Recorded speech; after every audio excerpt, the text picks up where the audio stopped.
there was a sense of being with the man that was really the best part of it, you can call it.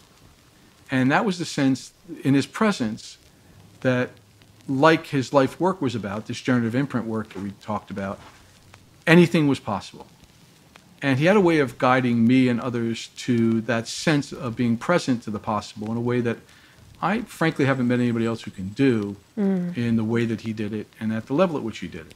If I had to point to the one thing that I'm most grateful to for Roye having taught me as a professional, as somebody who does what I do, it was that the most elegant thing you can do in practicing this profession is to become so transparent that when somebody leaves your presence, they forget they were with you and have no sense that they needed any help whatsoever as they move forward into their own life. And that's what Roye could do. I can't see a thing with these glasses on. Dr. Joseph Riggio, we'd like to give you a hypnotic, multidimensional welcome. We thank you for joining us here again today. And unfortunately, my multidimensional eyewear doesn't allow me to see very well. So I'll have to remove this now. Thank you so much for coming back. We wanted to take this opportunity, me and all the Cricket followers, to delve a little deeper into a very mystical chapter of your life in which you spent time with the master Roye Frasier. And you described this chapter as if you were in Tolkien's Middle Earth for a time, which of course perked up our existential ears. So we would love to have a little Roye Frasier story time with you, if that's possible, in any sequence, in any hypnotic, nonsensical flow that you choose. We are all ears. So the best way to tell you is actually to start before I met Roye Frasier. So what I was in was a first NLP training, first time I'd ever encountered this idea of neurolinguistic programming. And I'd gone to this incredibly ordinary training in an incredibly ordinary place in Secaucus, New Jersey, at a Holiday Inn, in a hotel where they had brown carpets and wallpaper. And I was in a training which was conducted over 12 months. So it was you'd come every weekend for a couple of days, and you'd accumulate whatever it was, 20 or 22 days of training. And there was like a month off and then a month of, testing. And so there was this whole experience I'd gone through with these two gents. And it was their first NLP training where they were actually going to take others through the process of helping them become facilitators or practitioners or whatever they were certifying at the time. And during that process, something happened about halfway through. They invited Richard Bandler, who is the co-developer of NLP, to come in and spend a night with us. And the reason they did that was because he was on his way to do a training in New York City. We were in Secaucus, New Jersey, which is about 15 minutes outside of New York City. And they figured they could bring him in, pay him a little bit of money, give us an experience of a few hours with the co-developer, and it would be extraordinary. And I tell this story often because it's so interesting to me to think about every time I do. And I find people go, oh, wow. And I'm waiting for Richard Bandler to come in, who's this genius as far as I'm concerned. He's written books, and he's worked with some really famous people in the area of psychology and philosophy and cognitive science. He's done this great work that's been acknowledged by Science Magazine and Psychology Today. And I don't have any image of him because there are no pictures at the time of Richard. All the books he'd written, there were no images of him, and there's no public space where I can get an access to him. This is in the late 1980s. This is pre-Googling everybody's face that you can imagine. And so it's Friday night, it's 7 p.m., and we're supposed to meet with Richard. So I show up, whatever it is, 6:55, and I take a seat in the room, and 7 o'clock comes around, and no Richard. 7:10, nothing. 7:15, 7:20. At 7:20, people are starting to grumble. And the guys who are running the training who brought Richard in are like, just relax. He'll be here. Just relax. Okay, we relax. I sit back. I've got nothing to do. I've set up my Friday night to be there. What am I going to do? I sit back. 7:30, the grumbling gets noisier. By about 7:40, people are walking out of the room. They're no longer interested in hanging out and waiting for Richard. Then around 7:45, the janitor from the hotel comes in, and he's going to clean the room. I figure, it's over. He's not going to show up. This Richard guy's never coming. And I know the guy's a janitor because this is New Jersey. We have a lot of people who have a particular, let's call it attitude, that's culturally organized. So this guy's wearing relatively tight blue jeans, tucked into a pair of tooled red Mexican leather boots. He's got a hat on with a feather coming out of it, a bolero tie with this big turquoise silver buckle on it. And he sits down on the chairs in the front of the room. There's 2 stools there, and he goes, fucking American Airlines. And that's the way he starts. And within 2 minutes, I recognized this must be Richard Bandler. It blew me away. I mean, the guy didn't look I thought he was going to come in like a professor, tweed jacket, suede on the elbows, a pipe, because he's, a guy who invented this new technology that's psychological, cognitive, whatever you want to call it, behavioral. But he's not. I don't know what he is. I mean, he looks like a hippie who went to Mexico for a weekend, got drunk, and hasn't changed. And he's in the room now training us. And he starts talking. And he's telling stories about American Airlines and how the flight got delayed and blah, blah, blah, blah, blah. And I look around. I realize probably 15 or 20 minutes has passed. He hasn't stopped talking. And people in the room are, the only way I can use it in terms of an expression that would be useful is zonked out. They're gone. They're in some la-la land. I mean, I imagine in my memory, there are literally people drooling on the desk at this point. I have no idea what this guy's done. I don't know, but I know it's magical. He's just telling stories, and people are no longer in the room mentally. They're there physically, but they're somewhere else. And I'm amongst them, by the way. I'm coming in and out of these trance states, and I don't know why or how. But I make a decision in that moment. I'm going to do what this guy does. I'm going to figure out what this guy does, and that's what I'm going to do for a living, because it's the coolest thing I've ever seen so far. And I wind up finishing that evening. I don't really know what we did. I can tell you a couple of little things he did, techniques or something, but it was really just a blur at this point. But I decide this is what I want to do. And I find out later, because I didn't know at the time, that this is literally conversational hypnosis. I don't know. I didn't know conversational hypnosis existed. Forget about that I could recognize this is what it was. At the end of that training, I want to find somebody else to train with who's got the same kind of magical skill. So I start going to everybody who's doing NLP trainings, hypnosis trainings. I'm trying to visit everybody anywhere that I think can do it, because I don't want to have to fly. Can I ask you a dumb question? Why would you? Yeah. Okay, maybe just answering that. Why did you not want to study directly with Richard Bandler at the time, since that's the one you met that had the skills? I was married. I had been split up with my wife, got joint custody of my 2-year-old son, and I just didn't have the availability to take the time or the money, frankly, at that time, to fly back and forth to California to go to trainings with Richard, 10 times a year. It just wasn't going to happen, right? So I had to find somebody who's relatively local, or somebody who was doing seminars in the area who wasn't local but coming into our area. So I was looking for somebody local. I went to a health food store. I was into the whole health food store movement, as I talked about with the guy who channeled and stuff the last time. And I find this brochure, and it's in a magazine called New Jersey Naturally, which is this little health food, free giveaway.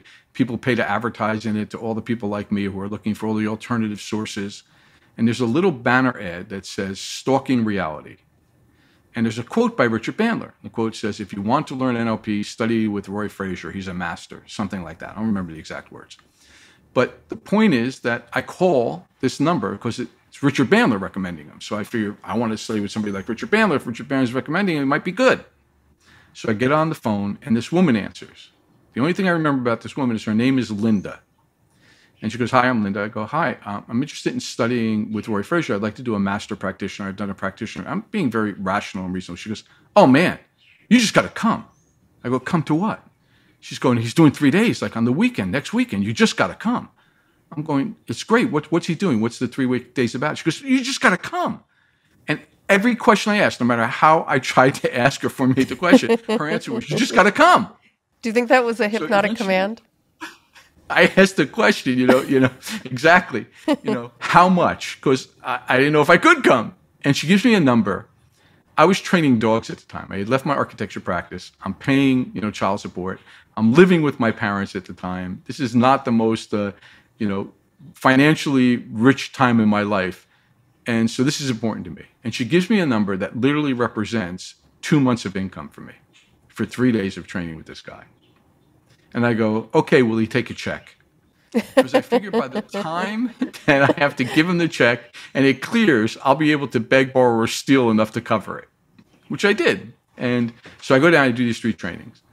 I walk in to this place, and I don't know where it is. It's in Pemberton, New Jersey, which is on the edge of the Pine Barrens. Someday I'll tell you a story about the Pine Barrens, maybe even later today. But the Pine Barrens is this really unique place, and one of the comments about it that kind of sums it up is, as of today, 2022, there are parts of the New Jersey Pine Barrens, which is the most densely populated state in the country, in the United States of America, that have not been touched by human feet for 10,000 years. It's incredible. A barren wilderness at the center of it. It's really an amazing place. And he's right on the edge of it in this town called Pemberton. And I get the address from Linda, and I come down, whatever it was, I think it was Saturday morning. I think it was a Saturday, Sunday, Monday training. And I go down, I drive the 2 hours it takes from where I was living at the time to Pemberton, and I'm looking for this place. And I have the address, and I'm on the street he's on, but I cannot find the house that he has. There's just nothing there. There's just these bushes and woods, and there's intermittent houses. It's kind of these little small houses, 2-family, kind of houses, or a farmhouse every once in a while. But I'm driving up and down this road. I can't find it. Finally, I realize there's like this driveway that's hidden between these trees, and behind one of the bushes is a mailbox with his address on it. I've now been doing this for 20 minutes. I pull into the driveway. There's a bunch of cars parked, so I figure I'm in the right place. And I park, and I go to the house that's there. And I knock on the door, and somebody comes to the door and goes, how can I help you? And I go, I'm here for the training. They go, oh, no, not here. This is his house in that building over there. And they point to the building behind the house, which is what Roye called the hypnotorium. And so now this is my first experience in the hypnotorium. And all I know is Roye Frasier is a master NLP trainer. I got to come to this training. I've never talked to somebody so enthusiastic about learning with anybody as Linda has been.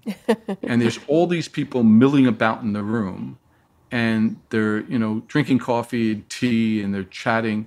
And at some point, we go into a second room, which is much bigger, which is the hypnotorium. And I sit back and I wait, and finally, this guy comes in the room, and everybody kind of goes hush. And he's wearing water buffalo sandals, as I say, and he's got shorts on and a shirt with these swirling designs and a beret. And he sits down across from me, and he says, fresh meat.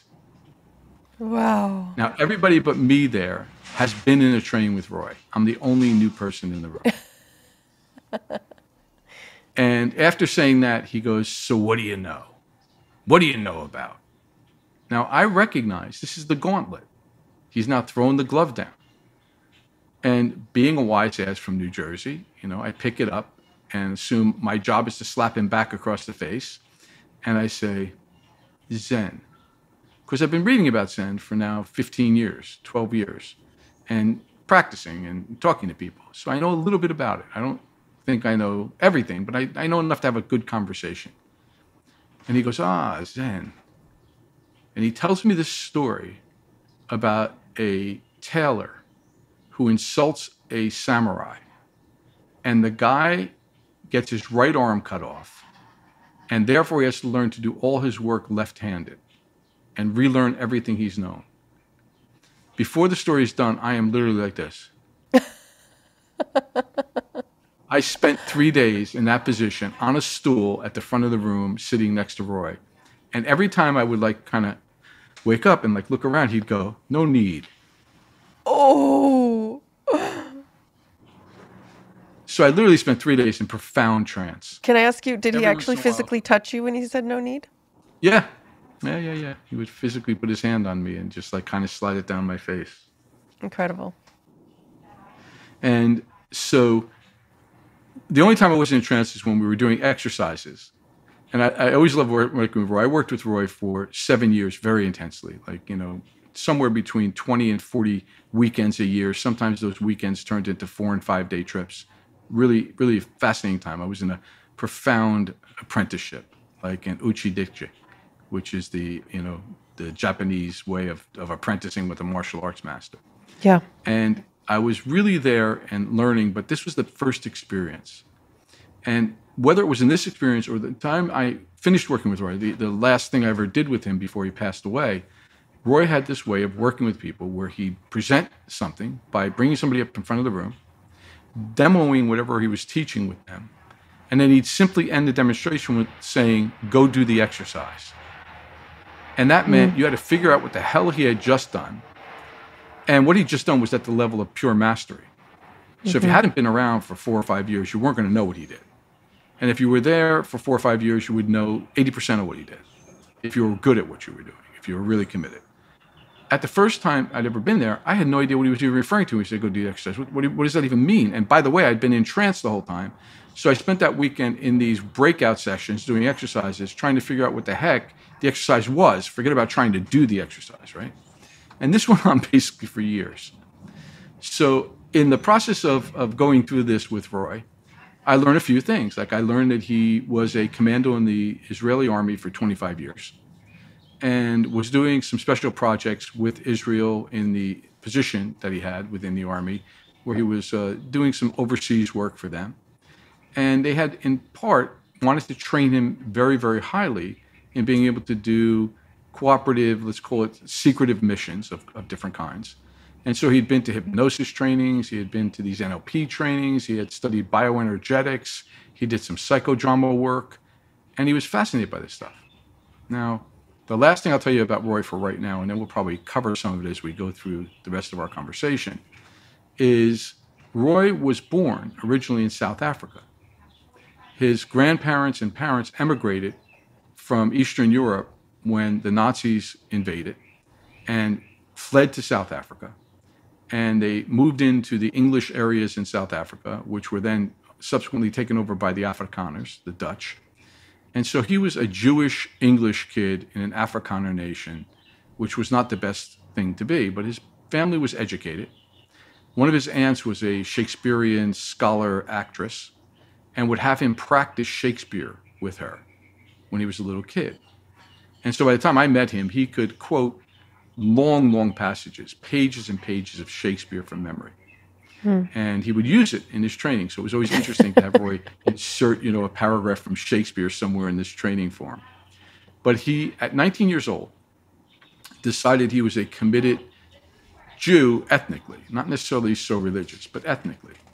And he wanted to go to Israel and become an Israeli and join the Israeli army. But it was illegal to emigrate from South Africa to Israel at the time. But there were Israeli recruiters that would come. They'd meet with young Jewish kids, young men, 18, 19 years old. And they'd basically make a deal, which was, when you come to Israel for a vacation, we will immediately conscript you into the army as a Jew as your national obligation. And we won't let you go back. So you won't be breaking the law, we will. And that's what they did. They made this deal. He would go to Israel, theoretically on vacation. He got a vacation visa. And when he got there, they conscripted him into the army. And for the next 25 years, he stayed in it. And that's how Roy kind of began at 19 years old, going into Israel. And we're talking at 19 years old, that meant he was born in 34. So this means we're talking now that he is in 1953 entering the Israeli army. And if you know anything about the Israeli history, that meant he was serving as a commando during some of the most treacherous times and, times of conflict during the history of Israel. And so he has a lot of stories to tell. And I heard a lot of those stories.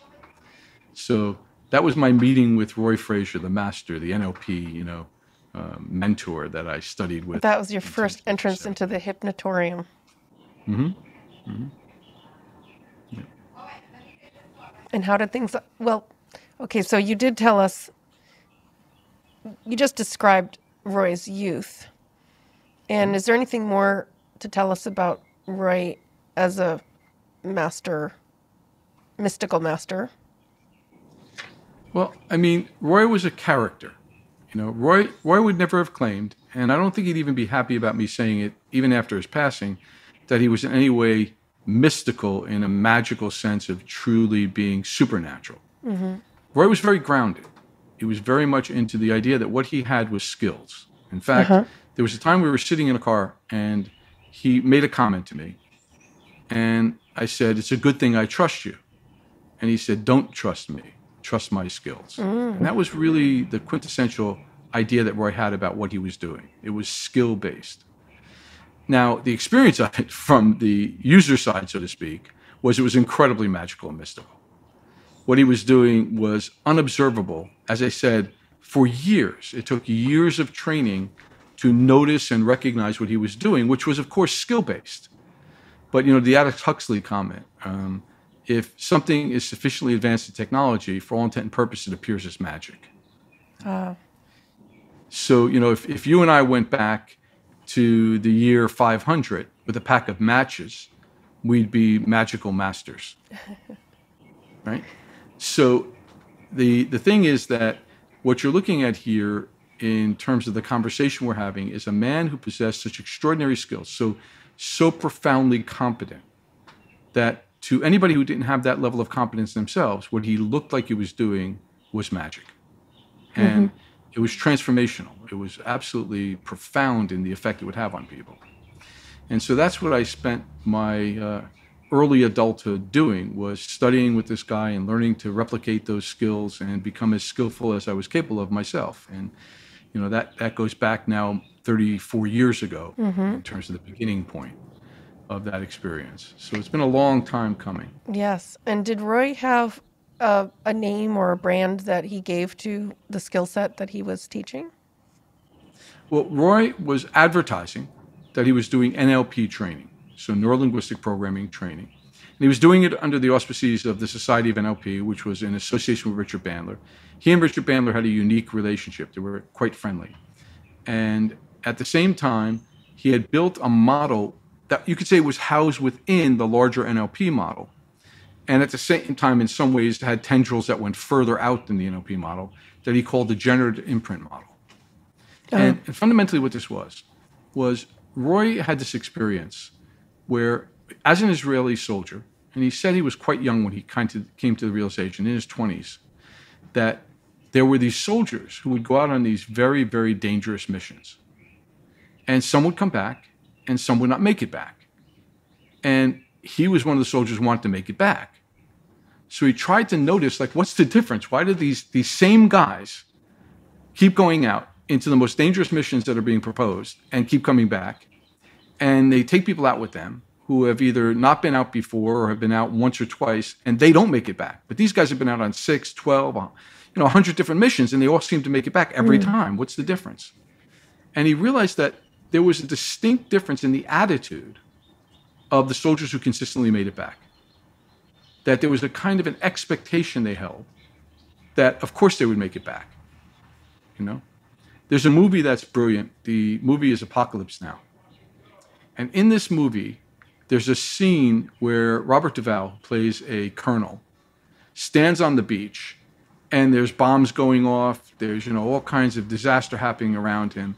And you get the absolute sense this guy knows it's not his time to die. And that's what Roy was picking up on. These people had made a decision. It's not my time to die. Now, that is, you could say, the magical, mystical thing there, right? That sounds like, putting a polished stone in your pocket that will protect you kind of stuff. But what he began to realize was, because they had that attitude, the way they perceived the world, the way their senses became organized to pay attention to what was happening around them, was different than the people who had not committed to life at the same level. And for Roy, that commitment to life, that idea, that representation that they would get back, you could say, was what he referred to as the generative imprint. Now, he referred to that in technical terms as a iconic symbolic representation, literally a representation in mind that when a person put their attention on it, represented for them both the idea of life itself, but also the idea of prosperous well-being. So that was his model, the generative imprint. Could you explain why he used those specific words to describe his model? Well, first of all, The imprint idea is an idea that comes out of early ethology and psychology. You know, the whole Conrad Lorenz, the first thing that the goose sees when it gets out of the egg, it imprints on as its mother. And so Conrad Lorenz hatched a bunch of goose hatchlings, you know, goslings, and had make sure that he was the first thing they saw, and they would follow him around relentlessly around his farm, you know, his house. So that imprinting process was well described by the ethologists of the early years, Conrad Lorenz in particular.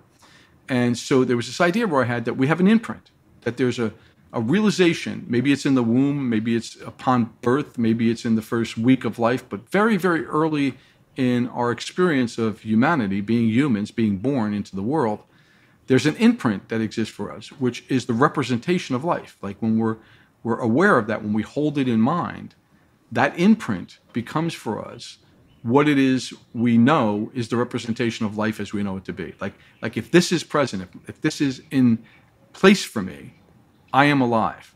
And not only am I alive, I'm alive in a way that represents well-being and prosperity. I'm alive in a way that's thriving, right? So as long as I can maintain that focus of attention, I'm infused with this sense of life. That's the imprint. Mm-hmm. And what he meant by this idea of being generative is from that position, from the experience of the generative imprint, a massive well of creativity and possibility would expand. So that in that moment, the knowledge that anything you're capable of is now possible for you when you're organized that way. So there's a disparity, you can call it, right? This is one of the primary things I learned with Roy. One of the primary things I bring into my own work. It's a foundational level of understanding. And it's, again, present in neuroscience, but never in the way that Roy presented it. And that is the distinction of the neurological condition of inhibition and the neurological condition of the excitatory. And the inhibitory and the excitatory are different in terms of the neurological configuration of the inhibitory state is that the system is in a protective mode. It's not looking for additional information. It's looking for a way out of what it is that's compelling it to feel threatened or under, some stressful, dangerous condition. So anybody who's experienced profound clinical depression knows clearly what I mean when I use this word inhibitory. The inhibitory is there's no way out. I need to find a way out. I need to do something, but I don't know what to do. And it feeds on itself and keeps a person locked and bounded in a condition of what seems like hopelessness or helplessness. Right? Years later, from the original understanding of the neurological condition of the inhibitory and the excitatory, a guy named Martin Siegelman did some research. He mostly did it with dogs. And the research he did is he would set up these kennel conditions where he'd put an electrified plate on the floor. And the plate was divided into two sections. So you could electrify each independently or simultaneously or not have any electrified at all. And what he would do is the plate would put a very small, low-level electrical shock, enough to be uncomfortable, not enough to do damage. And the dog would go in the kennel, and it would lay down, and he'd electrify the side of the kennel that the dog was laying down on. And the dog would get up and sometimes jump up, of course, and go to the other side where it wasn't present, and try to get away from that. And eventually he would then turn the other side on, and the dog would go back. As the dog was learning that it could do this, he then began electrifying both sides simultaneously. After a short time, when the dog couldn't get away from the electrified field, it stopped trying. And even when they shut off the other side, the dog wouldn't get up and try anymore. And he referred to this condition as learned hopelessness. He then went on to develop a secondary part of the experiment. Again, this was years later, after he discovered learned hopelessness. He built a model to retrain some of the dogs that had been conditioned to be hopeless to find out again they could get away, and he built what he called learned optimism. So this is the difference between the inhibitory and the excitatory. In the inhibitory state, the world feels electrified. There's nowhere to go where you can get away from whatever it is that's imposing upon you. And all you want to do is get away. So all you can think about is how to get away from what's troubling you. The learned optimism state is the belief, you could say, that we can possess, that there's always a possibility, and anything is possible as long as we continue to look forward creatively and try different things, to make choices we haven't made before, there's a way out. There's something we can do, regardless of how hopeless the situation may seem. As long as we're not hopeless, we'll find a way. That's the optimistic state. And so the inhibitory and the excitatory premise refers to these two different things. For Roye, the generative imprint was the actual neurological imprint of the excitatory, the actual neurological imprint of optimism, of this idea that regardless of what's happening, regardless of how desperate the situation may seem, you're a soldier in a combat situation. Bombs are going on around you, you're outnumbered, you're out, armed, there's no way to get home, you're being flanked on both sides, whatever it may be.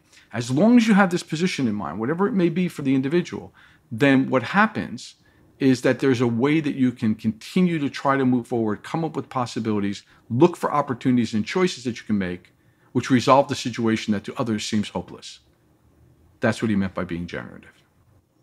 What I'm fascinated by is the fact that Roye first studied these elite survivors, let's say, and he sort of did some backward reductionistic principle finding on those elite survivors.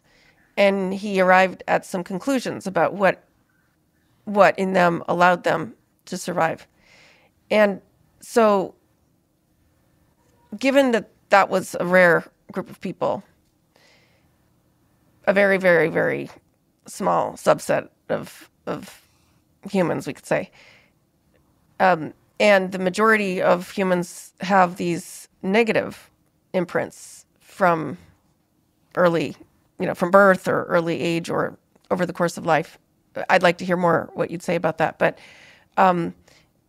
was Roye able to kind of rehabilitate the average human to kind of take them in the direction of what he was finding out about these higher level functioning humans? Probably that's what made Roye's technology most unique, is the ease at which a person could access these higher states of consciousness, right? And the thing that became really interesting to me as I observed this work is the answer to your question very simply is yes, he could, and yes, we can.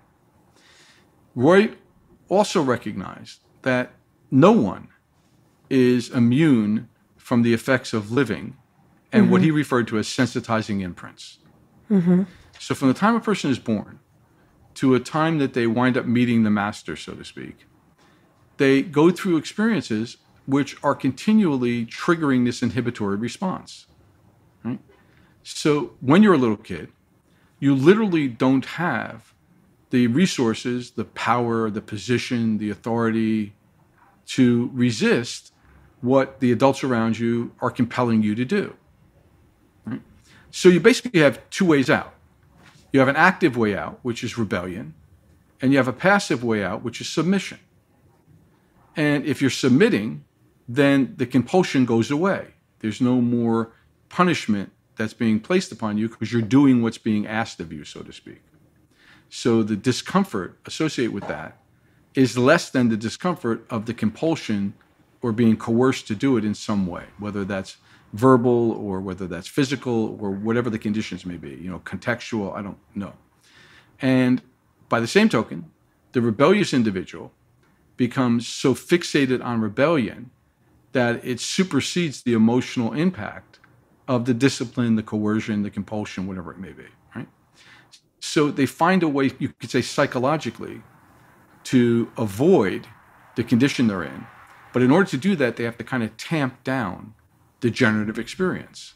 They're in the inhibitory while they're doing that. Either way. And therefore, the inhibitory gets conditioned through these sensitizing imprints. Again, by the time they encounter somebody like a Roye Frasier, what happens is these inhibitory experiences, these sensitizing imprints, have coalesced and they've combined into an overwhelming state of feeling paralyzed in certain situations. That access to creativity, that access to possibility in that particular domain of experience is not available. It's just not available. So the trick, if you want to call it that, and it's a kind of a trick, actually. That's what makes it feel so magical, is eliciting the generative experience and then bringing a person into the context, whether that's imaginal or whether that's real, where they're confronting the kind of stimulus that used to stop them, but from an excitatory generative position. And all of a sudden it becomes apparent to them, I'm not stuck. And that's the transformative moment. In that moment, when a person realizes this kind of a context, this kind of an experience would have in the past shut me down completely.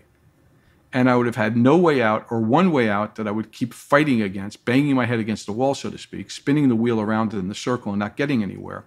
Now all of a sudden I see 100 or 1,000 different possibilities of how I might approach this and what different outcomes that might produce for me. And of course I can take those. I don't have to use the one I've been stuck with for 5 years or 50 years. Incredible. So the first thing is that he would elicit this generative experience for the person. Then he would bring them back into the context that normally would inhibit them. And I assume in some way in that process, he's supporting them having this completely radically new opportunity, basically in that old context to sort of fill that frame differently from this state of greater possibilities and choice. Is that correct? Is there anything more you'd say on that? Well, if I go back to the comment I made about what Roye perceived to be the generative imprint, it was this symbolic iconic representation. And that representation was literally a representation in mind that was built sensorially. So there was a visual and an auditory, a kinesthetic, possibly a gustatory and olfactory representation that the person would access. So once that was elicited, once that was brought out of a person, so you elicited from them a time when they accessed the generative experience, you could develop the markers of what that was. When a person does these things, they are accessing that generative experience, and that imprint, that iconic representation, is in mind. You then try and trigger it or stimulate it, the inhibitory. You could provide them with the stimulus that actually activated the generative form. So you kind of overrode the old pathway that led down into the inhibitory and the limitation, and gave them access to this generative form, this form of possibilities, even as they were experiencing the external stimulus that was available, you could say, in those inhibitory moments in the past. So you mentioned that this lives in the mind. So I would think of the mind as something non-sensorial, as is the word you're using. So something ephemeral. But at the same time, he was building this experience for people in a sensory way.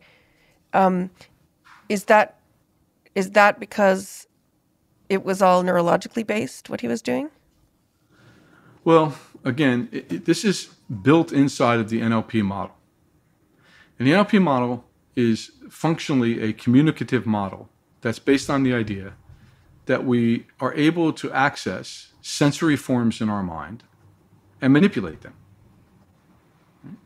And the way in which we manipulate them, both in terms of specific form, as well as in syntax, or the sequences in which we use to manipulate them and access them, will determine how we experience things, what the experience that's generated as a result of that is for us.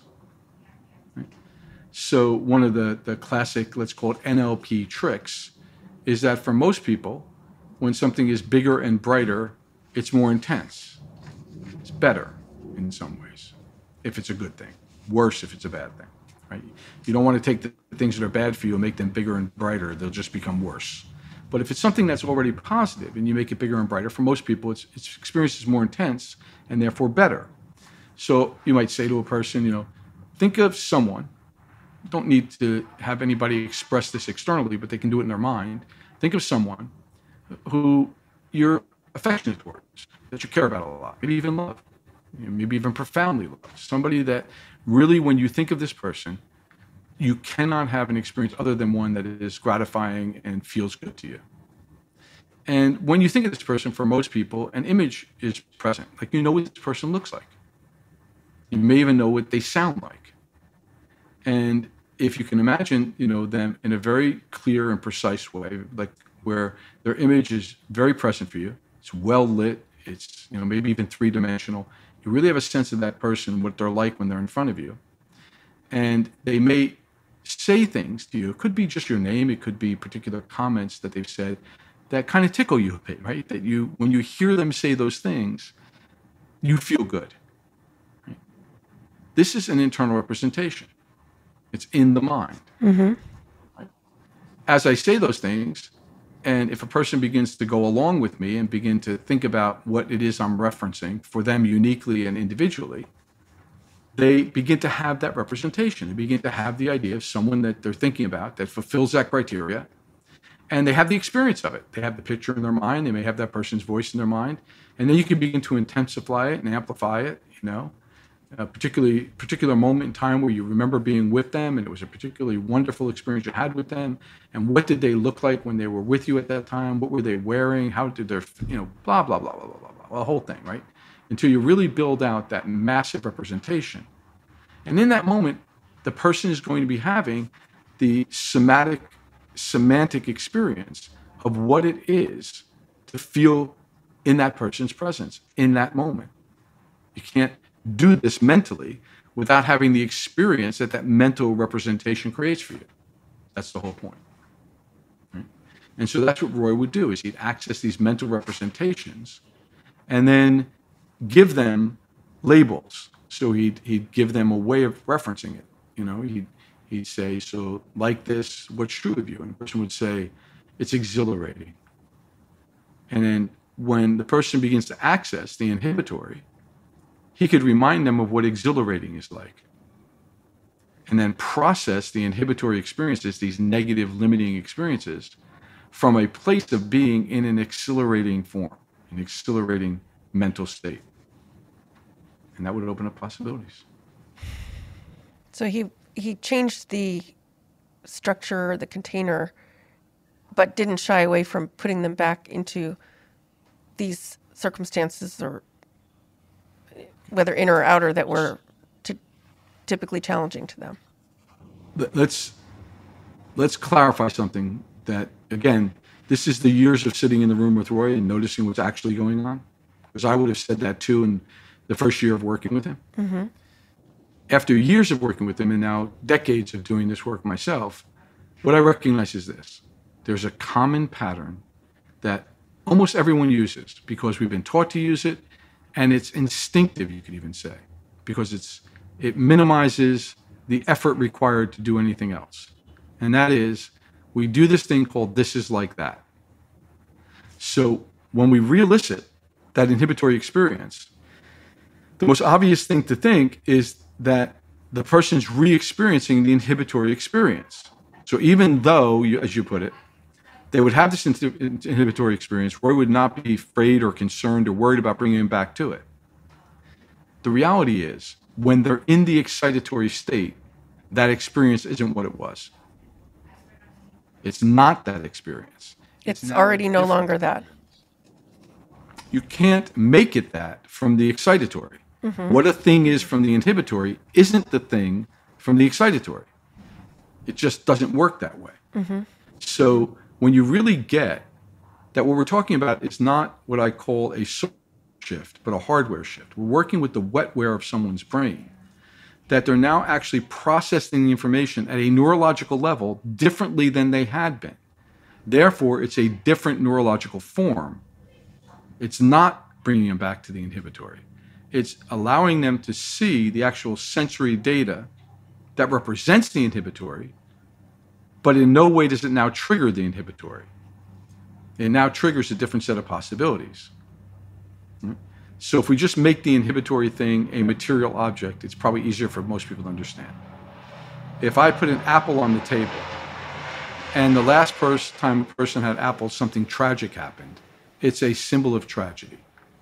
If I put an apple on the table in front of somebody else, and the last time they had an apple, they were also getting a stomach flu and they got sick, it's a representation of nausea. If I put an apple on the table in front of somebody else, and when they were little, when they were upset and they were depressed, their parents always cut up an apple for them and they gave them an apple and it made them feel better, it's a representation of nurturing and care. So that apple is the same damn piece of fruit on the same counter all the time. It doesn't change. It's not inhibitory. It's not excitatory. It's an apple. But what we bring to it makes it something for us. Change what we bring to it, and the apple becomes something else. Now, if it's organized in a way where all these sensitizing imprints have been associated with it, when we come to it from that position, it triggers for us, of course, all of the associations to the sensitizing imprint, the inhibitory. If that inhibitory isn't present, when we come to it, we have to consider it anew. What is this thing? What does it mean? What are apples? What do I do with apples? What do apples represent to me? Because I have no frame of reference anymore. I have an open field. So what happens is, by shifting somebody in relation to specific stimuli that was organized in a particular way in reference to an inhibitory form, when you eliminate the inhibitory form and you represent that stimuli, the person has to reconfigure the sense-making and meaning-making associated with it. And now it becomes a different thing for them. It's no longer what it was.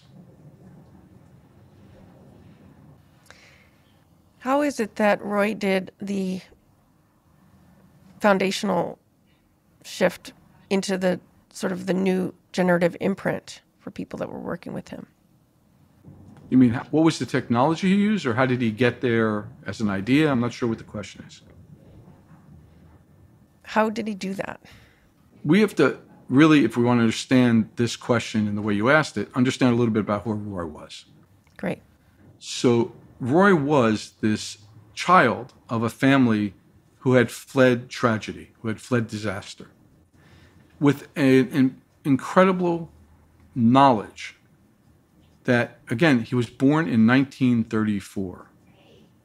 1934 is the beginning of the Nazi takeover of Europe. His family is on the run. They're in South Africa. As a child, we have to imagine, because I don't know this, but we have to imagine that Roye is hearing news of and experiencing in the presence of his family all of these reports coming in of the disaster that's happening from 34 to 44, the end of the war in Europe. Countries, literally, are falling. At the end of the war, it's revealed that these horrible things have happened from all the people who didn't flee, or all the people who didn't pick up and go like his grandparents did with his parents, leaving everything behind, basically. Going to a new place where they didn't know anyone and they had no base of life. These people no longer exist. So you kind of, again, have these two choices. Are you going to go into profound melancholy and experience that as unbearable tragedy and avoid the world and close yourself off to protect yourself from the sense of danger and trepidation that must arise from those kind of experiences and that kind of onslaught of input? Or do you go, I'm here and we survived. I am one of the few lucky ones. Look at how privileged I am. I have life and opportunity. And knowing Roye, we can presume he made that second choice. Mm-hmm. Okay? That he went, this is an opportunity. Now, he also had a sense of connection and obligation and responsibility at some level. That's why he went to Israel, to join the army there, to become part of that opposing force, you could call it, that wanted to withhold and subdue Israel, to once again imprison the people, you could say. So he had a great sense of righteousness, and that was definitely present in who Roye was. And he had a great sense of life, a joie de vivre. You know, he really was full of life. He was a guy who laughed easily, and he was a guy who had emotional response at a very intense level, easily positive and negative, if you want to call them that, you know, from camaraderie to anger to ecstasy to depression. It was all available in an instant for him, and he could change in an instant to something else. Mm-hmm. But he had no fear of experiencing the full emotional range of human experience and being present to it and then not holding on to it. So it didn't linger for hours and months and years of his life. He would go through the experience and then it was done because he'd gone through the experience, at least by the time I met him. So I've now met him 30 years later. He's in his 50s now when I met him. So I don't know what happened in those intervening years and how he developed this personality that I met. But there are these conditional forms that we can assume, again, have to be present, knowing where he was, when he was, what he did. And he made it through some harrowing experiences, some that I heard stories about, as a soldier in the army, getting blown up more than once, literally being in the presence of explosives and hand grenades and suicide bombers, literally, and all of the horror that comes with that. And despite that, he still had a great joy of life. He still had a sense of wanting to connect with and be present to others in a way that was helpful and offered solace and compassion. And he was ruthless at the same time. So if you wanted from him what he had to offer, he would give it with great generosity. If you rejected what was on offer, he had no problem turning his back and locking the door. It was very clear. He could be very black and white about things. And so there was a lot of complexity to this individual. When he got to the point where he was able to, however he came to it, observe these distinctions of people who chose life over death, who chose possibility over limitation, in his mind, he began to codify that. What are they doing? How does it happen? How can I do that better? What are the distinctions associated with doing all of that? And what he recognized when he came into contact with NLP, having been through profound training already in interrogation techniques, in hypnosis, in communication, in persuasion and influence, in bioenergetics, in psychodrama, that all had happened, Gestalt therapy. He had been through all these trainings that the Army had paid for and put him through so that he could develop skills. He comes in contact with NLP.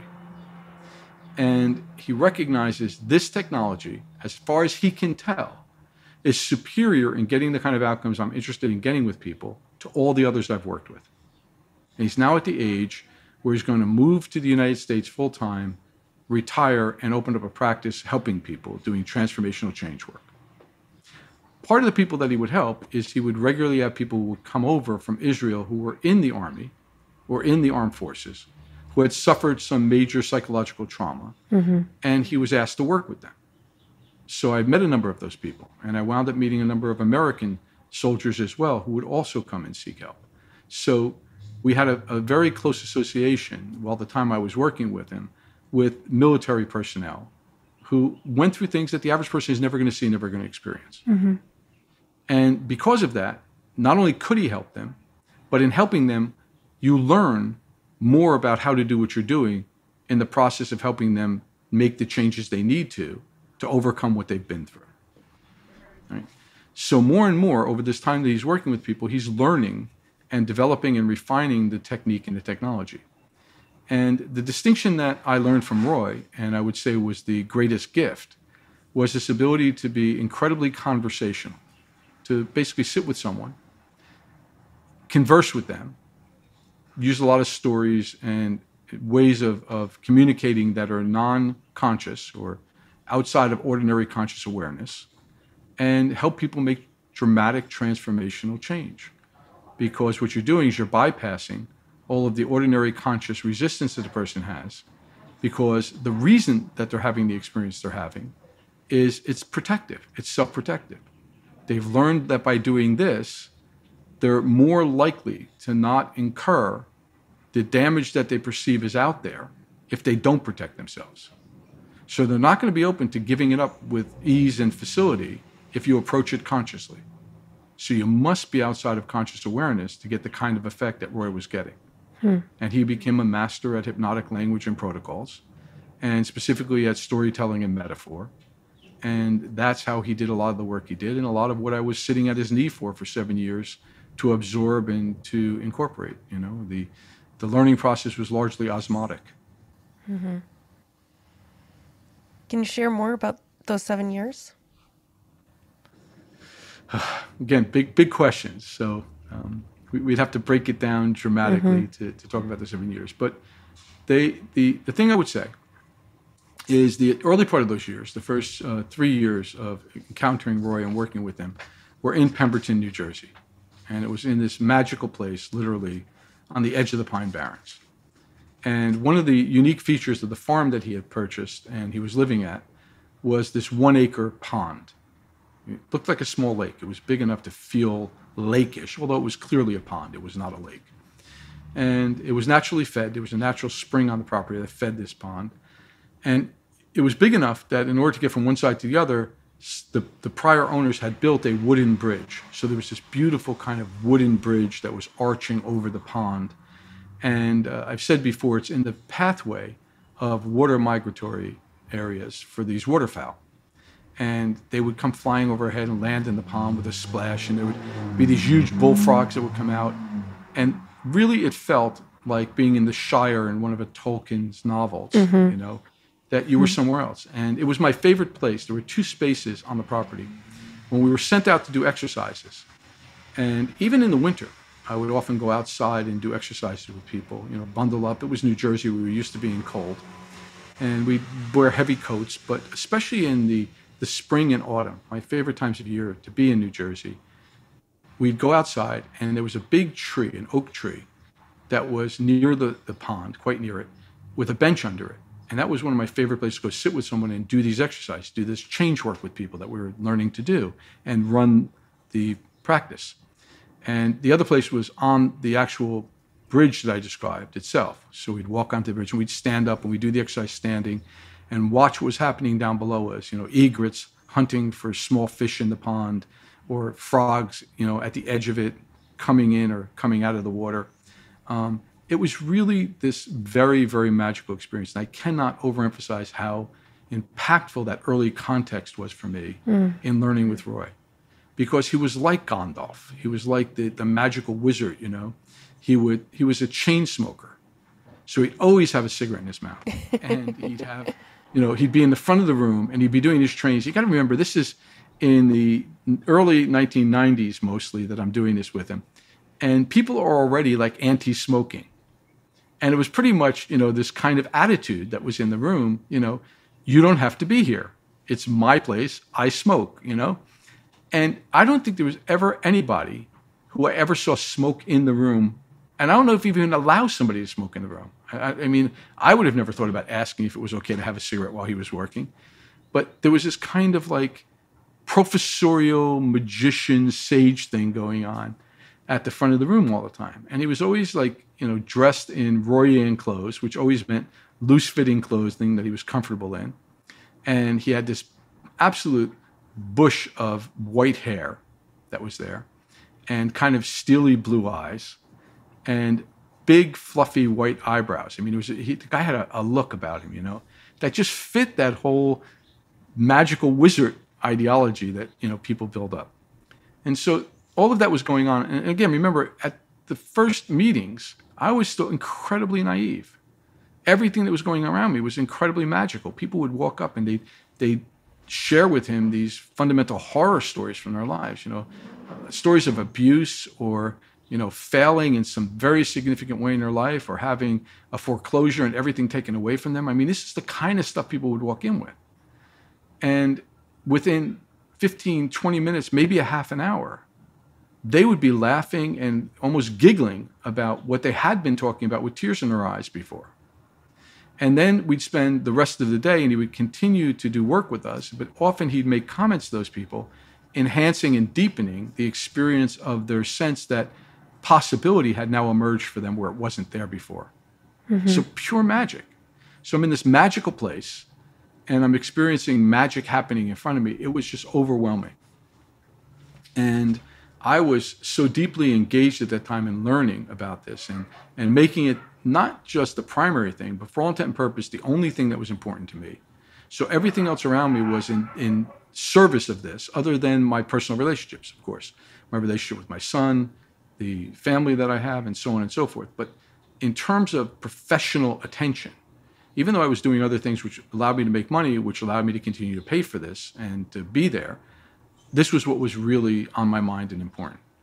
So if I wasn't doing something else that was an obligation, again, taking care of myself, taking care of my son, working to earn some money, doing something that was an obligation and responsibility, it was overwhelmingly, it needed my attention, I was reading books. I was writing in journals to myself about this stuff. I was doing whatever it took to deepen my presence in this world of magic that I was now entering into. And after about 3 years, Roy had left Pemberton. His children actually took it over and began to live there. And he decided he was going to move to New York. And he moved into an apartment that was given to him to use by one of the clients he had worked with, very, very, very wealthy client. And it was this Zen-like penthouse, literally had been designed this kind of Oriental Zen-like way.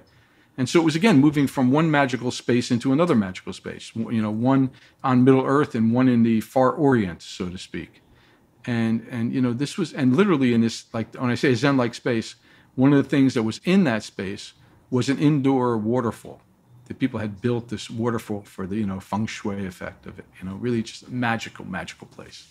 And people had enough money to do whatever they wanted, so they made it perfect, And this was the second place I would train with, where I'd come there and we'd sit in the sofa in this living room of the space and he'd do his workshops.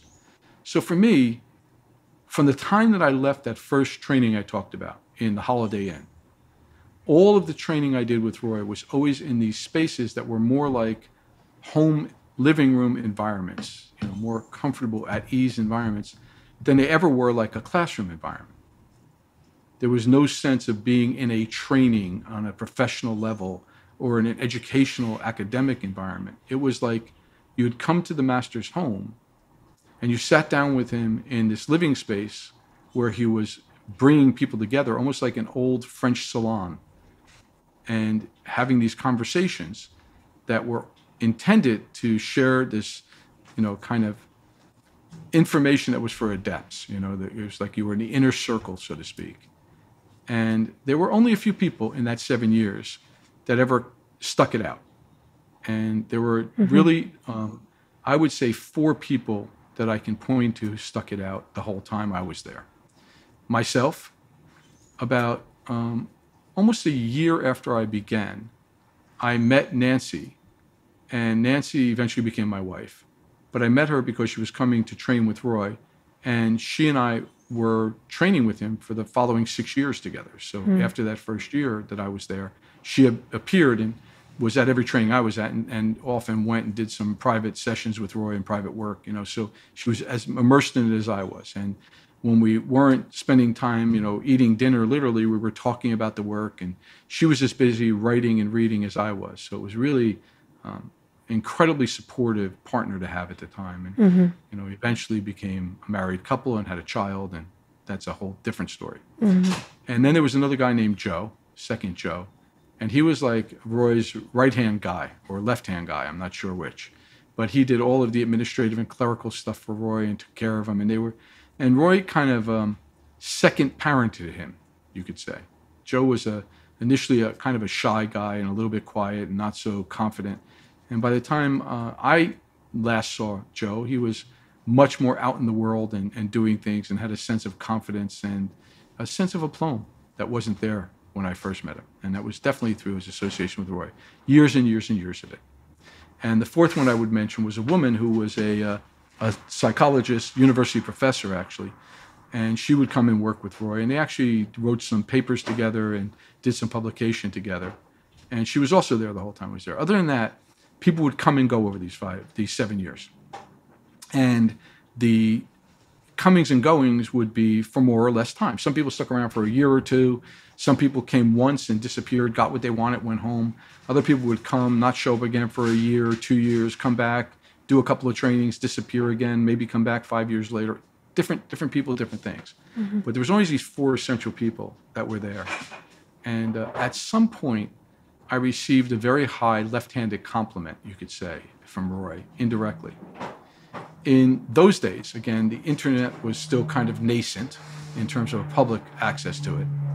And there were bulletin boards that had emerged where people would hold these conversations. And some of them began to be like public professional forums. And there was one that was being run at the time, which was under the title altpsychology.nlp. And this was an online bulletin board forum. And people would have these conversations. And I was in that forum, and it was all things NLP, right? And mostly it was flame wars. Who didn't like whom, or whose technique wasn't as good as somebody's. It was like the old karate movies, the old kung fu movies. My karate better than yours, kind of stuff. And it was people flaming each other, just abusing each other. But sometimes there was some really interesting conversations. And when they were interesting conversations that were really NLP based, I would often jump in them. And I developed a bit of a reputation in those forums. It's actually how I built my practice originally, is because people recognized what I was saying was interesting. And if I put out that I was doing a training, they would show up and pay me. So it allowed me to build my early practice. And in one of these forums, there was somebody who had asked a question about Roye, because Roye was a known entity in the NLP world as a peripheral character. And I was talking about him frequently. And so somebody asked a question. And when I came back in, whether it was 2 or 3 days later, the woman that Roye was dating at the time, and he was, they were living together, they were partners, had made a comment about something somebody had said about different people who had trained with Roye and what Roye did and how it was different from what other people were doing, blah, blah, blah, blah, blah, blah, blah. And this woman had written in there, Roye told me once that the only person who ever understood what he did and could replicate it was Joseph Riggio. And so that was the biggest left-hand compliment I ever got from Roye, indirectly, not through him. Because Roye was not one to heap praise upon you. That was not part of the experience of learning with Roye. It's as if he anointed you indirectly through that reference. Yeah, I don't know if he intended for me to be anointed or not. But again, Roye was not beyond making sure that, her name was Carol. Carol wrote this in exactly the words he wanted her to write it in. So that was also a possibility, that he was doing the writing, So he just didn't know. But I'm sure if he didn't write it, he said it, because she would not have posted it had he not. Mm-hmm. So the 7 years, and then how did that evolve forward? And how did your relationship transition with Roye, including, where you've lost him? There was a point at which, there's this great scene in one of the TV shows that I love the best, which is Lie to Me. And Cal Lightman, who plays is the main character in the show, played by Tim Roth, is making a very big demonstration of something in order to get a serial killer to reveal who the copycat is that's replicating his kills, so to speak. And there's a woman who's been taken away. They're going to try to save this woman, the whole dramatic buildup because it's a TV show, blah, blah, blah. And in this, he basically makes a foil out of one of his young mentees, and uses her to get this serial killer to break and reveal information that's critical to finding out what they need to save this woman. And the whole thing is what they refer to as a long con, where Cal Lightman is playing everyone around him. Literally, no one knows what he's doing. And it's only revealed at the end that he's been doing anything. And part of it is that he allows the serial killer to play him like a fool, or at least look like he's playing him like a fool, when he's actually playing the serial killer. And at some point, he has this interaction with this young girl who's his mentee, his protege. And he blows up at her. She blows up kind of back at him. And Cal Lightman says to the serial killer in this scene, this is part 3 of the classic, mentor-mentee relationship. And the killer goes, so what's part 1 and 2? He goes, well, part 1 is that you meet. And there's the adoration of the mentee and wants to learn from the master. And then that quickly transitions into part 2. Part 2 is where there's a long and incredibly fruitful experience of learning from and with one another. And part 3 is where the mentee has to break away from the master to become themselves and exceed the master. We're now at part 3. He says that. So there was a point where very clearly it made sense for me to not be learning from Roye in the way I had been.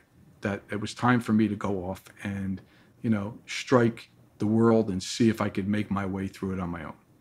And so I stopped training with him. And I had very, very minimal contact with him. So this is around 1995-ish, maybe going into 1996. So it's the end of these 7 years of being in deep immersive learning with Roye. I'm still involved with Nancy, who continues to study with him.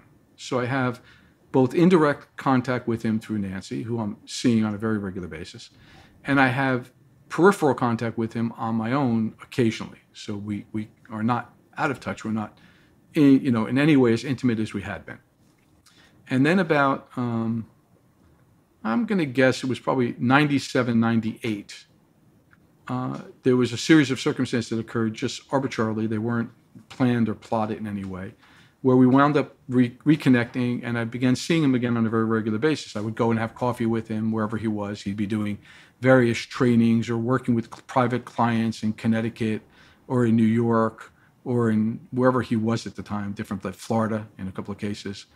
And I would, go and hang out with him, and we'd meet for an hour or sometimes a day. And I reconnected at a level where I wouldn't say in his mind we were peers, but we were no longer mentor, mentee, student, teacher. We were kind of colleagues, might be the way to say it, we were colleagues. And I was off doing my own work. I had developed some of my own technique and technology that was more proprietary, not taken directly from my learning with him, but definitely building on my learning with him. And I was working with clients that he would never work with and had never worked with in very, very high level circles in the corporate world and the entrepreneurial world, which was not his client base at all. I was doing some work still with military organizations around the world, some law enforcement people, which was very comfortable and familiar to him. So we'd have these long talks about what I was doing, both about the stuff that was unfamiliar to him. He had not done the same kind of work I was doing at the time, as well as the work I was doing that was very deeply familiar to him and he was interested in. And he would talk to me a lot about the technology that I was developing and where it was going and how I'd come up with my thinking about it. And he'd share some of his thinking with me. So it was very collegial. And then at some point, there was a message that was released. I knew he was not well, that he was declining. I didn't think he was anywhere near the end, but in a way, very, very suddenly for me, I saw an announcement that he had passed. His family put out a short statement. And Roy had been suffering from diabetes for much of his adult life. And it was complications that, finally, he just wore out. He had definitely spent a large life. So it wasn't that he lived a small life. He lived a big life. And it was not overwhelmingly shocking, other than the surprise of it initially, because it made sense that he just was worn down and it was time. What year was that he passed? It was 2007, I believe. I have to go back and check. But and do you know roughly what his age was when he passed away? Well, he was born in 34. So we can do the calculations. In the third stage, where it came time for you to break away from Roy, only to sort of recreate a new type of relationship with him later, how did you know that time had come? Was that something that came from him? Was it arising within you, or both? What were the circumstances of that? The easiest way to describe it is it became very evident to me and very clear to me that I was unwilling to take unrestricted input, that I was not going to do it the way Roy said to do it. And I was going to impose my own thinking, my own way of approaching things, and to do things that no longer were absolutely condoned by the master in terms of how I was approaching things, or even the things I was doing, the kind of work I wanted to engage in. And to the point where he would get annoyed about it because he felt like I was taking his work and corrupting it in some cases by working with corporate clients, and it was sacred work, and I was bringing it into the domain of profanity, and even literally language like that would come up on occasion, and it was not comfortable. And I wanted to go somewhere because I wanted to use this work to be expanding and reaching out into markets that he would never have gone into and never have felt comfortable in for his own personal reasons. And I felt I could be helping people. I felt I could be contributing in ways that the reach would make possible that would have been impossible had I not allowed my reach to go there. I was also willing to go beyond the level of technology that he had shared with me and expressed with me and go in some new directions. And again, now we're talking about a man who is 65 years old compared to a man who's 35 years old. And there was a big disparity between us at that point, in terms of where our interest was.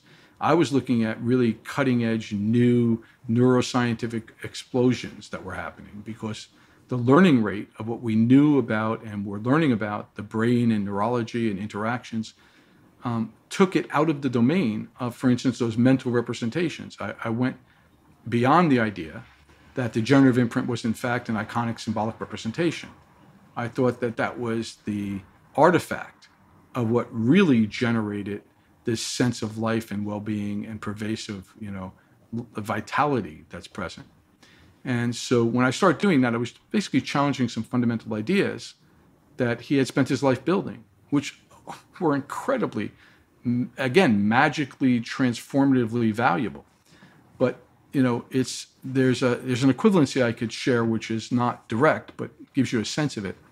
There was this idea that Karl Marx came up with of using the form of dialectic to understand history. And he went through this idea, at every epoch of history, man reaches a point where the model that they're using to run society, to be civilized, reaches its limit. It creates pressure in the system. And the system then spontaneously rises to a new level with a new form, a new structure, a new way of creating society and civilizations that work and solve the problems that the old model had actually generated when it reached its limit. And then it shoot up to this next level dialectically. But of course, communism was the highest level of the dialectic. And once that was reached, you couldn't go any further. Mm-hmm. And this is what happens when you kind of are the undisputed master of an idea. Is it feels like you've reached the pinnacle.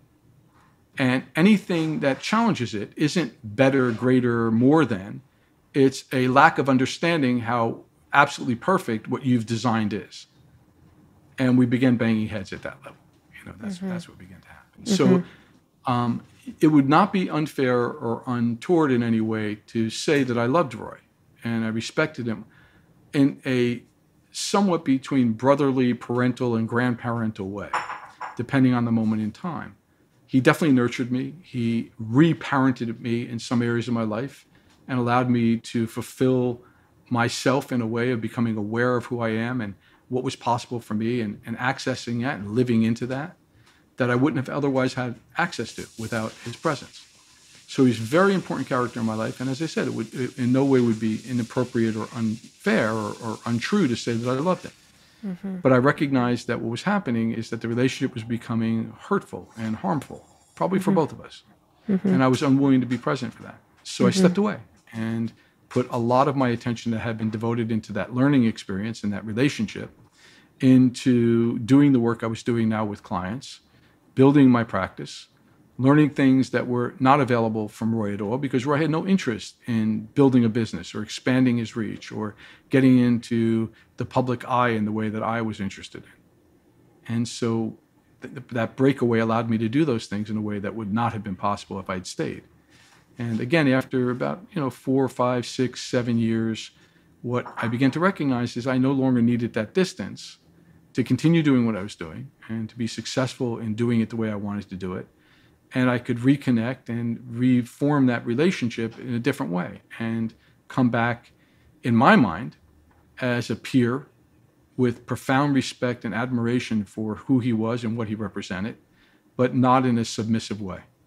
Mm-hmm. And he was willing to accept that relationship as long as I was willing to allow him the upper hand, if you want to call it that, and not challenging directly the things that were sacred to him, which I understood and didn't. So really, it's as if you took all that you could from him, and then you sort of reached the boundary of, sort of the boundary line of his model and the conflict of you needing to step into the model that you were coming to live for yourself, and that you needed to sort of the coming of age and maturity in terms of your own personal model that you were going to be bringing forward. Mm-hmm. Is that correct? And it were different points in my life. I mean, I met Roy when I was 28 years old. And I stayed very close and intimate in the relationship of learning from him. And as I say, it was an apprenticeship. It was not a go to a workshop once in a while thing. It was committed apprenticeship. I was going to do whatever the master said to develop my skill and learn from him and put aside any prejudice or judgment I had about whether it was the right thing to do or the wrong thing to do and just accept it for what it was. And I did that for 7 years, so I'm now 35 years old. And there's a difference between a 35-year-old man and a 28-year-old man in terms of who he knows himself to be, what he wants, the level of maturity that he can move into the world with, the things that are now important to him or not important to him. All those things had changed.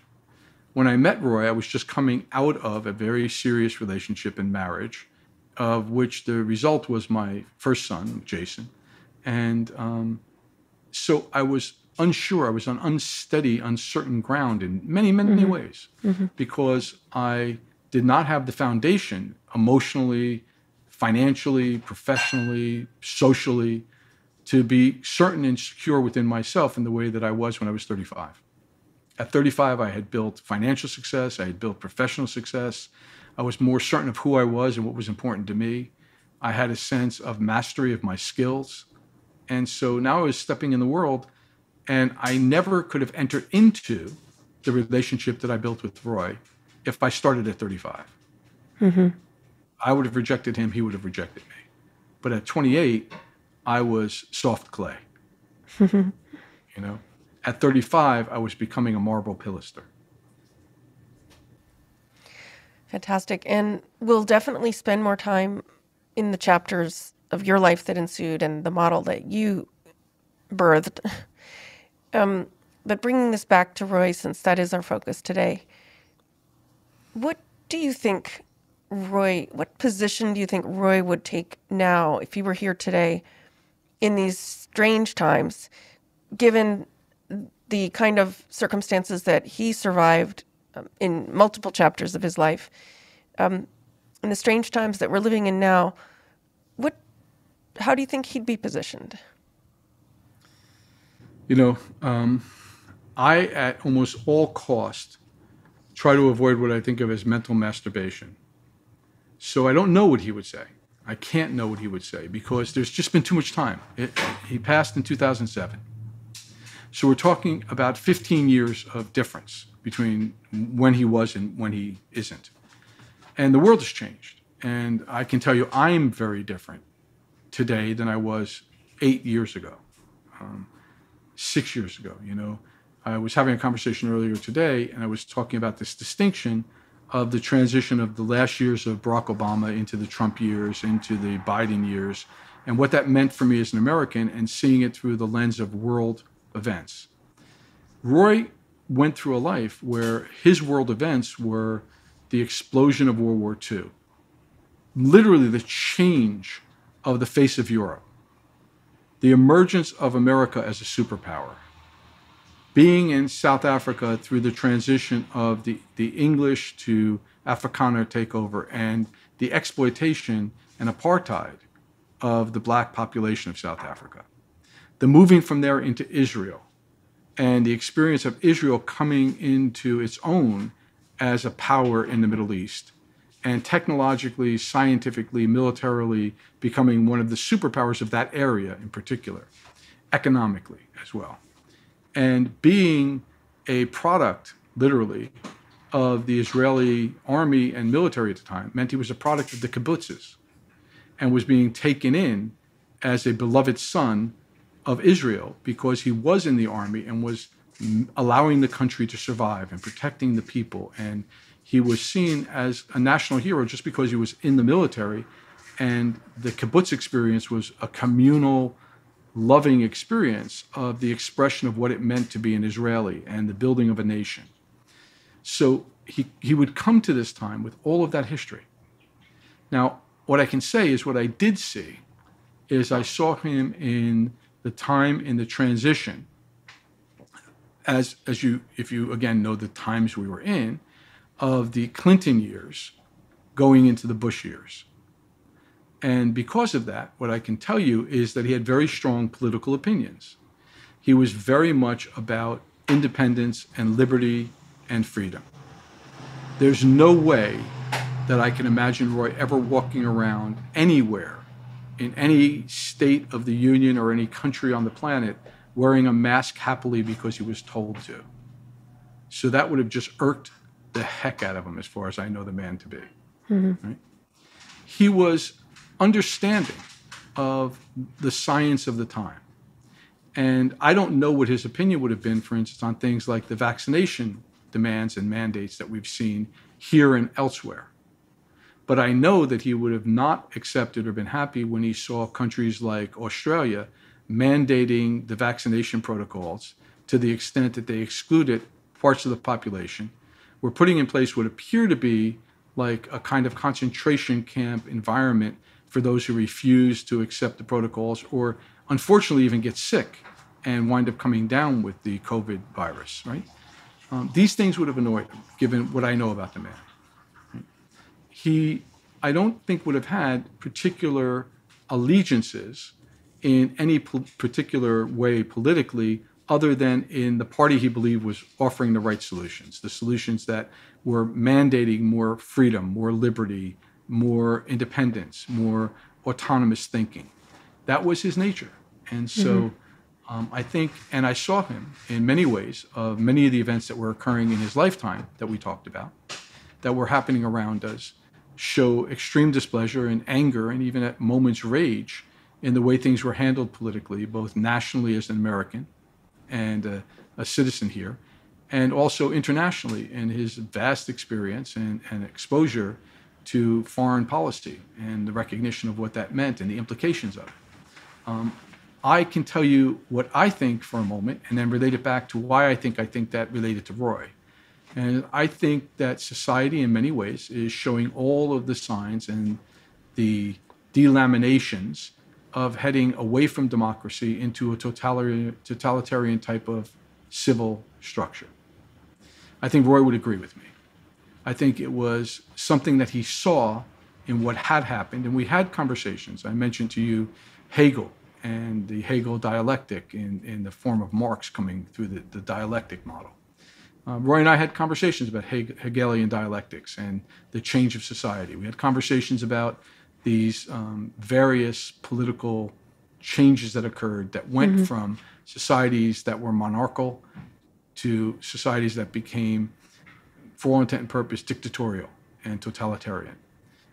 He didn't like those. He didn't like those societies. He didn't think that that was the way we should be going as a people, and he didn't like what it represented to individuals.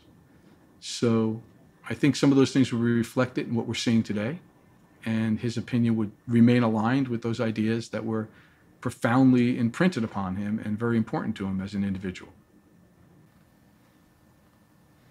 Great. Yes, fair enough, because we really can't know what position he'd be in today. And I'm sure there are countless Roy stories that you can share over time, and we can find our way back to those in conversations. What would you close with in this sort of time of sitting with the memory of Roy that we've had today? What would be sort of like your campfire takeaway from revisiting these memories of Roy? The answer is, in something you just said, there's so many. I don't know that I can isolate one that's like, the coup d'etat and closes everything down and changes the scenario from one regime to another. But what I can say is that there was a sense of being with the man that was really the best part of it, you can call it.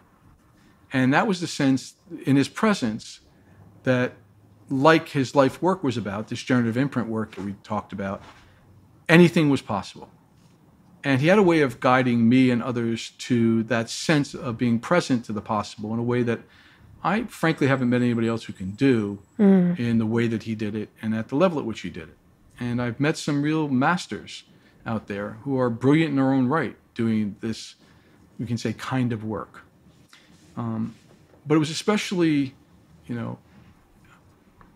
touching, maybe is the word to use, to watch Roy work with someone who was really distressed and to do it in a selfless way. Now, I've watched some of these other people, and I have to say there's always a bit of what I'm going to call contamination. They always seem to want to leave a bit of themselves in the interaction, in the relationship. And, there's a sense in general that they care in some way what you think about them. And I truly believe that Roye didn't care much what you thought about him. He cared about the work. He cared about whether he delivered the outcome that you got. And I remember one particular story that I'll share with you, which kind of speaks to that. There was a young girl who had come up to one of these trainings that I was in Mystic, Connecticut, which Roye spent a lot of years in doing training. And she was from New York City, and she was from a relatively successful, wealthy family. But she was definitely in rebellion. So she was, disavowing her family in many ways, and, thinking she was living this very bohemian lifestyle on her own, which was being paid for by daddy. And she was in this great rebellion period, but she wanted to be an actress. But she was incredibly emotionally stunted. So her range of expression was, if we say the field of expression is 100 parts, her range was maybe 10 or 12 parts. So incredibly small range of expression compared to the total possibility of what could be there. And I remember her being at the front of the room with Roye and being very arrogant in the way she was asking for what she was asking for. And at that moment, Roye transformed in front of me into, again, a beloved grandparent. And he didn't challenge her. He actually sided with her. And he sided with her in such a way that I watched her melt in front of me and lose 20 years. So she was sitting with him, and she was, for all intent and purpose, a 6-year-old in a 26-year-old body, and was now expressing herself at that range of emotion that a 6-year-old had, which is fundamentally unlimited, unbounded. And once she accessed this sense of all of that sense of expectation and judgment and all of the things that probably had happened that got her to where she was at 26, being let go and removed, and being in the presence of someone who was simply allowing her to be who she was without any expectation placed upon her, with any imposition of self, like a transparent well in front of her into which she could enter and express herself, she began to. And he began to subtly begin to shift, and almost you could watch him move through time with her. From the position he was holding to this position sitting next to her, once again being Roye, the person you should come to for help, the teacher, the mentor, and maturing into this 26-year-old, but not losing the presence of that wonder of that 6-year-old childlike personality she had accessed. And at the end, the two of them were laughing together. Roye had this very deep kind of thing. And that was going on, and she was giggling, literally giggling like a 6-year-old, but fully cognizant of being a 26-year-old and talking about what she wanted to do in this career as a professional actress and what she really wanted to bring to it. And instead of now talking about it from the position of what she would get, the accolades, the position, what it meant to be an actress to her, and filling herself, fluffing, puffing. It was all about wanting to be with an audience to express to them all of the things that she knew made it difficult to be oneself, to really be able to hold for them and keep for them the emotion they couldn't do for themselves. It was a radical transformation. And I saw the tenderness that this guy could bring to a piece of work with someone. And if you saw him and didn't have those experiences, had not had those moments with him, what you saw was a Israeli commando, a guy who could be very hard, very domineering, very deliberate and certain of a position, regardless of what that position was, in a way that there was no room for anything else to be present. And he melted along with her in that moment into the most tender, caring, non-judgmental individual that you could imagine having the opportunity to observe. And that transition over a period of probably about an hour, maybe a little bit more, from one thing to another and then back again, was one of the most profound things that I think I'd ever seen in my life up to that point. And it wasn't the only time. I wound up after that seeing it more than once, as I said, and recognizing, as Roy had said to me in the car that day, don't trust him, trust his skills. And this was a master of the skills. Mm-hmm. It makes me think of a different story that may or may not be relevant. So I don't want to contaminate this story and the beauty of it. But I remember you sharing that Roy used the term smoke towards himself to describe his ability to kind of sort of shapeshift.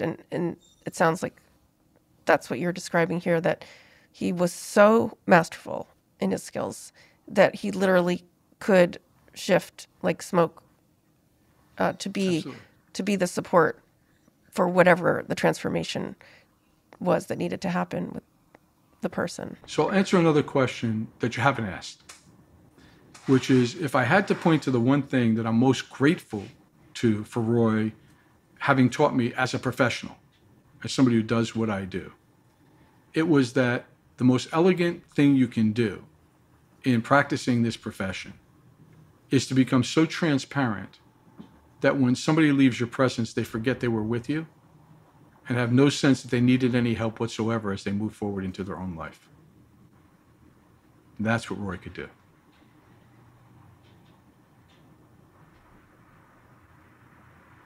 And so the gratitude is that you got to see that, you got to be around that, you got to learn that from someone at his level. I got to be, as I said, reparented by someone who was willing to walk me through my life all over again and help me realize who it was I had always been. And that who it was that you'd always been, do you have words for that you use with the people that you work with now?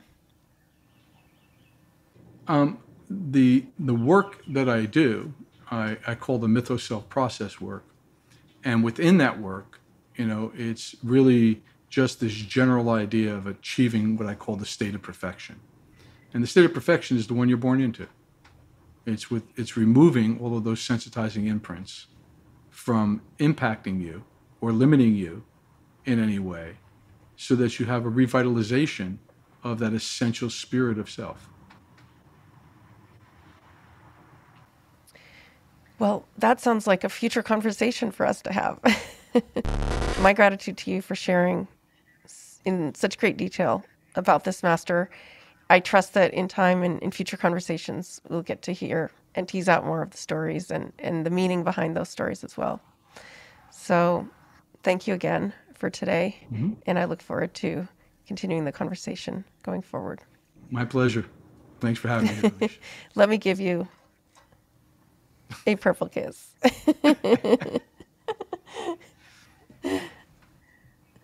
Am I blushing yet? Only you would know. Great. So thanks again.